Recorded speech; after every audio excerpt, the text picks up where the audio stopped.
is a 2018 McLaren 720S. It's McLaren's new exotic sports car, replacing the 650S. Now, in the past, I've complained that all McLaren models look the same and they have the same engine. Well, here's one that looks completely new, and it has a completely new engine with 710 horsepower. I've borrowed this 720S from Mclaren Philadelphia here in Westchester, Pennsylvania, in the Philadelphia suburbs. And this isn't even the coolest car they have. That honor goes to a P1 they currently have for sale for over $2 million. But this one is pretty cool, as it is the latest McLaren model. It only came out a few months ago. And yes, it has 710 horsepower and 570 pound-feet of torque, courtesy of a 4-liter twin turbocharged V8. It also weighs just a hair over 3,100 pounds, which makes it around 280 pounds lighter than a Ferrari 488, or in terms you can understand, approximately one giant panda lighter, or roughly 21 armadillos. Of course, if I'm comparing this thing to the Ferrari 488, you probably know this thing has got to be pretty expensive, and indeed it is. The McLaren 720S starts at $285,000, and with options, things can go up from there. This one has a sticker price of just over $335,000. So today, I'm going to show you what you get when you spend more than $300,000 on a McLaren. I'm going to show you all of its cool features and its interesting quirks. Then I'm going to take it out on the road and tell you how this thing drives, and then I'm going to give it a Doug score. And for more of my thoughts on the 720S experience, click the link below to go to autotrader.com/oversteer, where I've also compiled a list of the other hottest, most anticipated new cars coming out this year.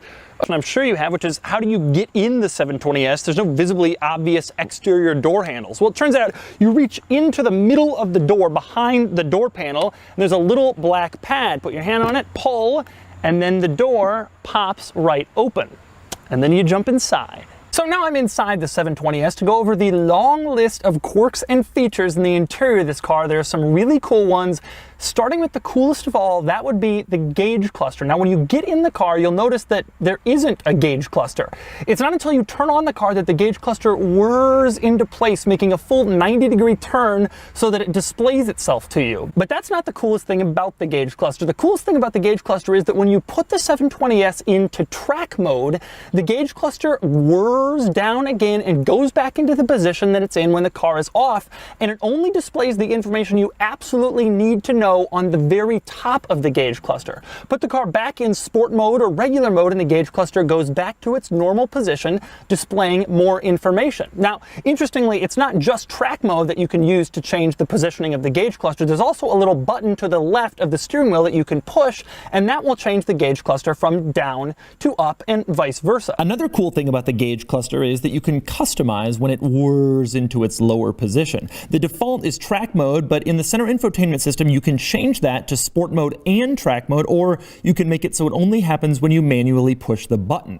Of course, there are other cool things about the gauge cluster. For example, the gauge cluster in this car, like in all McLarens, is highly configurable. So on the left part of the screen, you can adjust using a little stalk that comes out to the left of the steering wheel. You can look at all sorts of different car functions, temperatures, settings, menus, etc. Meanwhile, over on the right side of the gauge cluster screen, you'll find the regular oil temperature, engine temperature, and if you turn it to sport mode, you'll also find the tire temperature, but if you go into comfort mode, that disappears because I guess it isn't necessary when you're just driving for comfort. I also love the fact that when you change the drive mode setting from comfort to sport, it also changes how the gauge cluster is displayed and what information it shows you. In comfort, you see the regular things you'd expect in a normal gauge cluster, but if you put it in sport, it becomes sportier and the gear is displayed a lot more prominently so you know what gear you're in. And then of course switch into track and you know what happens next. The other cool thing about the gauge cluster, when you're driving down the street and your RPMs are going up, it's not just a little needle that displays where your RPMs are. The bottom part below the needle lights up to give you a better idea of where your revs are, and that is really, really cool. And finally, another cool thing about the gauge cluster that I really like, when you turn this car off, before the gauge cluster retreats back into its sleeping position, it tells you how many days of battery life you have left. That's because McLaren knows that its owners are going to park these cars for a long time. They got 10, 12 cars in their collection, and it's really nice to know exactly how long you can let it sit before the battery would go flat while you're driving your other exotic cars. But while the gauge cluster might be this car's coolest party trick, it isn't the only cool feature inside this interior. Instead, there are a lot of them. I'm going to move on right now to the air vents. So I'm going to start with the air vents in the middle. Now, in the middle, there are two air vents in this car. One is a circle, the other is sort of a triangle shape. The triangle one can't really be adjusted. You can't move it up or down or side to side, but you can do one cool thing with it. If you push the big silver button in the middle of it, turns it off. No more air comes out. Push it again, turns it back on. It's sort of a little hidden feature of that air vent. The other air vents are also unusual. They're circles on the left, right, and middle of the dashboard, and you can move them all around just like normal air vents in regular cars. But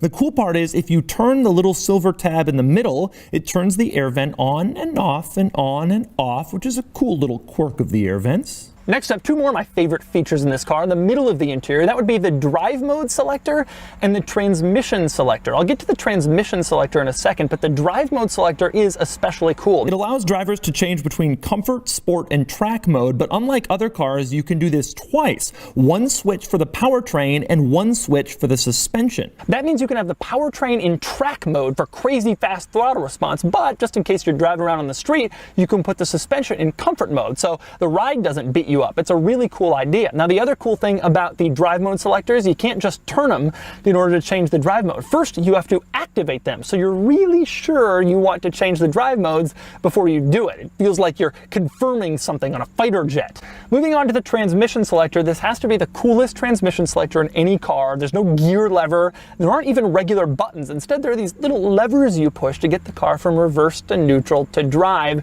It's one of the coolest things I've seen, and it looks really cool too. Also, I love how nice and sturdy those levers are. It gives you a nice feel when you put the car in gear. Now, if you're wondering why there's no park lever, it's because in order to park this car, you put it in neutral, and then you pull the parking brake, which is a little switch to the left of the steering column, and then the car is in park. You don't have to put it in a park gear. It's like a stick shift in that regard. Another interesting item, back to the steering column, that would be the stalks for the turn signals and the wipers. They are really cool. They're really sturdy, but they also just look really cool, and for some reason they have a hole in them. I don't know why I like these things so much, but I really do, and I'm glad that Mclaren uses them. Also interesting in this car, now because the gauge cluster can fold away when you're in track mode, or if you just manually fold it, you wouldn't be able to see all of the lights you might need to see, like the check engine light and other warning lights, whether your turn signals are on, that sort of thing. So this car has two fixed driver information centers that contain all of the little warning lights to the right and to the left of the steering wheel. Those are always there, regardless whether or not your gauge cluster is upright or sleeping. Now, like in a lot of exotic sports cars, there is no glove box in the 720S, but like in a lot of cars with no glove box, there are a lot of other interesting storage areas throughout the cabin. Like, for example, the doors have a couple of little storage pockets, one on each door. The center console has a nice little storage pocket with a rather sturdy center console lid, and there's a net between the seats where you can store stuff. But my personal favorite storage item in this car is behind the seats. There's a little shelf, and while most cars are content to just leave this shelf there so you can throw your suitcase back there, the Mclaren actually has a little strap on the shelf that straps on to 4 different anchor points. And the coolest part, the strap has the Mclaren logo in the middle. Next, we move on to another one of my favorite features in this car, and that would be the windows. Not the windshield, the windows on the sides, the windows behind you. How about the windows above you? There are windows in this car mounted on the doors. They're optional, and it's a $2,690 option. I'm going to get into more of the crazy options in a minute, but the windows are maybe my favorite of the crazy options because when you're sitting in the car, it looks like a cockpit in a fighter jet. All the other glass goes almost over you, and then the windows are right above you. It's a really neat look, and check out how cool it looks when the door is open. Now, I've been in a lot of exotic cars, but I've never seen door-mounted windows that line up above your head when the door is closed. That's pretty cool. Next up, onto the cup holders. There are 2 of them in this car. One of them is hidden under the center controls, so no one will really know that it's there. The other one is right in the middle, and in this car, it's lined in Alcantara, which is not really the material I use for a cup holder because it'll just stain and get dirty and fade quite quickly. But nonetheless, it's there, and it will hold your drink if you want. And then we move on to the infotainment system. Now, the infotainment screen in this car is vertical, like in previous McLaren models, and not horizontal like in every other car, which makes for an interesting look. There are a few interesting things about the infotainment screen. One is the fact that when you put this car in reverse, the little tiny reverse camera shows up in the infotainment screen arrayed horizontally, even though the screen itself is vertical. The good news, you can put the reversing camera in the gauge cluster, which makes it a lot easier to see and gives you a lot larger screen. Another cool thing in the infotainment system, that would be the variable drift control mode. McLaren clearly wants you to have fun with this car. Nobody else has a drift control mode, and this one allows you to go and control your drifting on a closed course, obviously. I also love the look of the climate controls. It's inside the infotainment system, which I don't always love, but I'm willing to make the trade-off for this. Take a look. The guy in the climate controls is wearing a helmet, like he's in a race car, but he's getting air conditioning put on him. I love it. You can set the climate controls based on the helmet guy. You can send him up to his helmet or to his legs or to the windshield. One of the things I don't like, this car's heated seat buttons are in the infotainment screen. I'm a big believer that heated seat buttons should just be something you press when you're really cold instead of having to go through various menus, but at least this car has heated seats in the first place. Oh, and speaking of seats, the seat controls for this thing are so weird. Like in other McLaren models, they're not mounted on the side of the seats like in most cars, or even on the door. Instead, they're at the front of the seats next to the gear selector, and they're not really all that intuitive. You kind of have to play around with them for a while to figure out exactly what button moves what. The reason for that is they're not really in the shape of a seat, and instead they're just sort of an array of buttons that you can't see. So you got to kind of touch them and see what happens. Another interesting thing inside the 720S infotainment system, that would be valet mode. You go in, get it in valet mode, input a pin, and then the car is in valet mode so you can safely turn it over to a valet.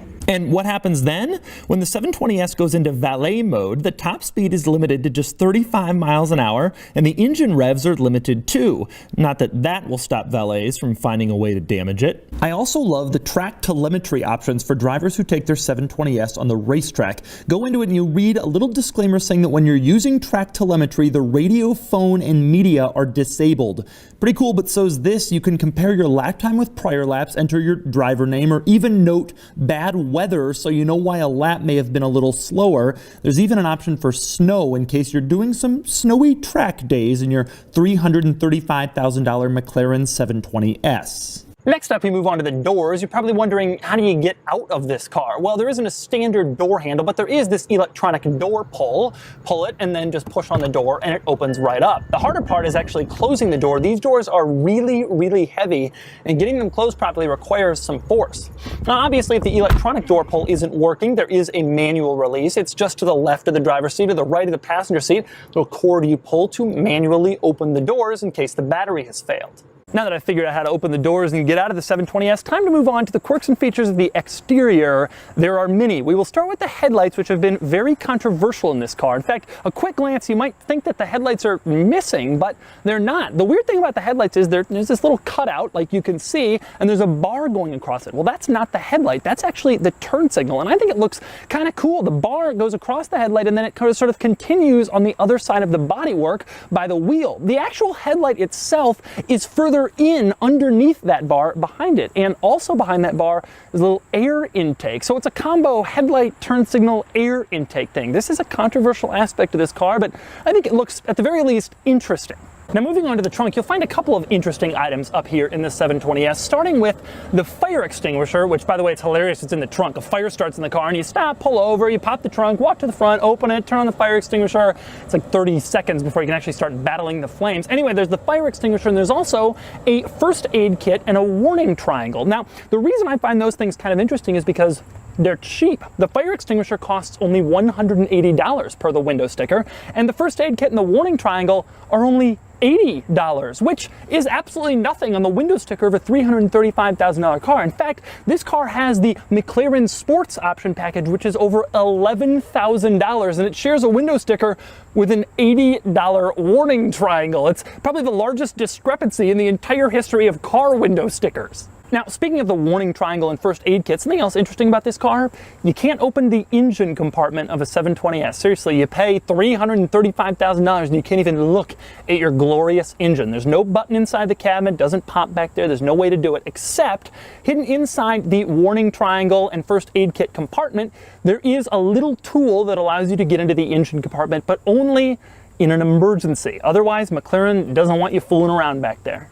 Another interesting thing up in the trunk, on the left, you'll notice there's a little net containing a leather zippered pouch. Well, remember, this car doesn't have a glove box, so that's where you'll find your McLaren owner's manual. It fits perfectly inside this little zippered pouch. And when you open up the pouch, you'll discover that the owner's manual is hardback. It's a very classy way to learn how the buttons and switches in your McLaren work. Moving around to the back of the 720S, let's talk spoiler. Right now it's in the down position to make it extra slippery for high speed, but push a little button inside the cabin in the 720S marked arrow, and the spoiler shoots up to give you extra downforce. Take a look at the spoiler in action.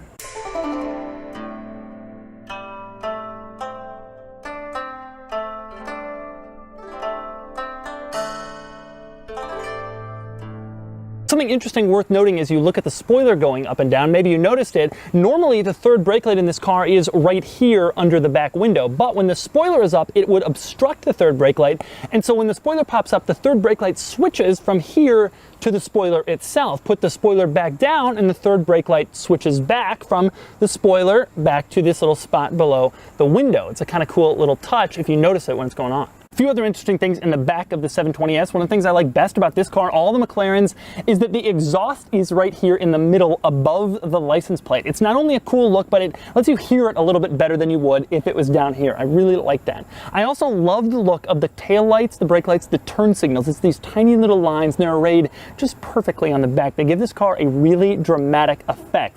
For some reason, I really love minimalist brake lights and turn signals like this, especially on cars with such dramatic exterior styling. And then there's just a little line for the brake lights and turn signals. Another interesting piece of rear lighting in this car, they got the brake lights and the turn signals up here doing their thing. Well, the reverse light, all the way down there below the license plate, and it's really tiny. Apparently, the reverse lighting doesn't fit in with the McLaren design philosophy. Another interesting item, as you can probably hear, the car is on right now. So I go to open the fuel door, and nothing. It won't open, which is odd, and there's no button or switch inside the car to release the fuel door. So I'm thinking, how do you open this thing? I can't get it open. What do you have to do? Well, it turns out, watch this. I'm gonna turn the car off. Now the car is off. I push the fuel door, and it pops right open. Apparently the fuel door can sense whether the car is on or off, and it won't open unless the car is turned off. Next up, a few other interesting exterior quirks in this car, starting with the doors. Now, I already told you they have those windows in the top of them, and that they're really heavy, but one of the craziest things about the doors is just how complex of a piece they are. For example, where you go to open them, they have a hole in them so that the door can line up with the air vent and send air into the engine, and that isn't the only hole in the door. There's a separate one at the base of the door on the outside. It's absolutely crazy. The entire door opens upwards. It has two windows inside it, one of which rolls down, and it has two holes. I don't think I've ever seen a door this complicated before. Another interesting exterior quirk, how about the windshield wipers? One of them is gigantic, one of them is incredibly small, just like the Honda Fit. No, really, just like the Honda Fit. If you have one, you know what I'm talking about. And then there is maybe this car's most appreciated feature, and that would be the sport exhaust. The sport exhaust in this car is a $5,770 option, but when you're driving it, you might think that it's worth every penny. Take a listen while it's just parked here.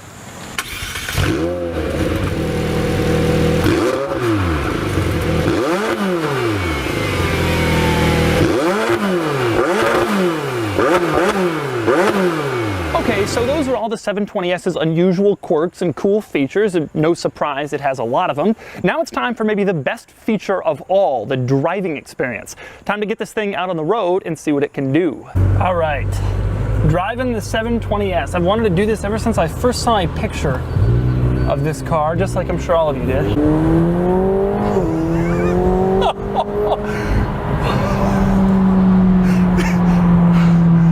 Well, that's fast. Wow. I should mention this is not a brand new car. It has 1,000 miles on it. It was a demo or a press car or something, so I'm not thrashing a completely new engine. I'm gonna put down the gauge cluster. I don't need it. I don't need all that information. Right now it's down. It's so cool. The ride comfort is actually not so bad. You feel the bumps, but unlike in a lot of other sports cars like this, I feel like in a lot of others, a lot of stuff bump. It really hurts. This car, it's dampened a little bit better. It sort of feels a little bit smoother, even though you still feel them, if that makes any sense. I cannot figure out how to turn the seats. The seat controls are so bizarre in this car. It's one of the big annoyances. You can't see them. I mean, there's no way to know what you're adjusting when you're adjusting it. One of the things I absolutely love about this car, in addition to the engine note, which is of course amazing, the turbo note, the whistle from the turbochargers is one of the coolest sounds that I have heard any car. Going around a little bend here.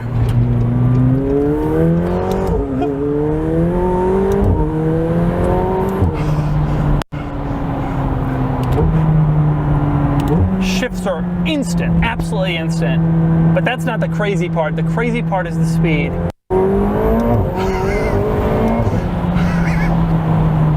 Struggling for traction in third. I mean, you violate every speed limit in the world in 3.5 seconds. This is one of the fastest things I've driven. Unbelievably, my incredibly expensive and terrible Sony microphones chose this moment to fail, but don't worry, I've already replaced them with better units for future videos. I ended up driving the 720S for about an hour, and here are some of the highlights. Number one, this car feels fast. It isn't like some fast cars where you feel insulated or removed from the road. You know exactly how fast you're going, you feel like you're going fast, and the sensation of speed is very thrilling. It also helps that the car slopes down directly in front of you where you're sitting in the driver's seat, so you don't really see much car ahead of you. Instead, it actually feels like you are going that fast, which makes it seem even more exciting. I noted several times the 720S's handling is incredibly precise, although I swear the Huracan is just a little bit more precise and exact. The 720S feels secure and predictable and incredibly capable around every corner, but I think it falls just a slight step behind the Lamborghini. It doesn't lose anything to the Huracan in terms of the transmission, though. It's just as fast as the Huracan or the 488. I also kept remarking on how fast this car is. At one point I noted, and I'm quoting here, "How is it this fast?" A few other notes about driving the 720S. The interior is a wonderful place to sit. First off, everything is screwed together perfectly. Every single panel and surface and material feels expensive and tightly situated, but it isn't just that. The interior is cool. Many exotic cars go to great lengths to create cool exterior designs, only to offer interiors where you forget you're sitting in an exotic car, the AMG GT and the Audi R8, for instance. I like that sometimes, but the 720S is just as cool on the inside as on the outside, and that's a neat feature. Also, like other McLaren models, when you're going very fast and you slam on the brake, the spoiler comes up and acts as an air brake. This helps you slow down, but it dramatically limits your rear visibility when you're stopping hard. Speaking of visibility, the positioning of the mirrors is weird. Because of the design of the door with a big hole right next to the car, the mirrors are way out from where you'd expect them to be rather than right next to the windshield. It works, but it takes some getting used to. And so that's the 2018 McLaren 720S, the latest exotic sports car on the market. If you're wondering how it stacks up against its rivals, the McLaren 720S, like I said before, has 710 horsepower. The Ferrari 488 has 660 horsepower, and the new Lamborghini Huracan Performante has 630 horsepower. The 720S will do 0 to 60 in about 2.7 seconds compared to 3 flat for the 488 and the Huracan Performante. So this car is loaded with cool features and cool quirks. The driving experience is incredible, and it's a little quicker than its rivals with a little bit more power, all for $335,000. Time to see how it stacks up in the Doug score.